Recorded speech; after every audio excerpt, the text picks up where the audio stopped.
welcome to the Startup Funding Espresso. I'm Halti Martin, the host of this show where we talk about raising funding for your startup and the time it takes to have an espresso.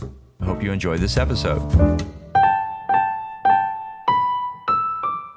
Hello, this is Halti Martin with the Startup Funding Espresso, your daily shot of startup funding and investing. Startups with product market fit that are generating revenue should consider installing a board.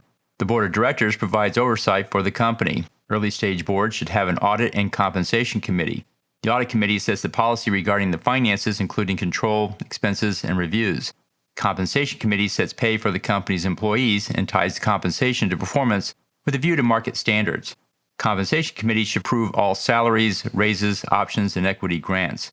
And finally, the board performs governance, which provides oversight to the company's operations.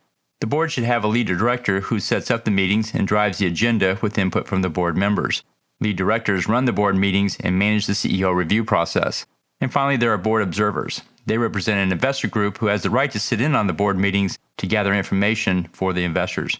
Thank you for joining us for the Startup Funding Espresso, where we help startups and investors connect for funding. Let's go start up something today. Halti Martin is the director of Investor Connect, which is a 501c3 nonprofit dedicated to the education of investors for early stage funding. All opinions expressed by Hall and podcast guests are solely their own opinions and do not reflect the opinions of Investor Connect. This podcast is for informational purposes only and should not be relied upon for the basis of investment decisions.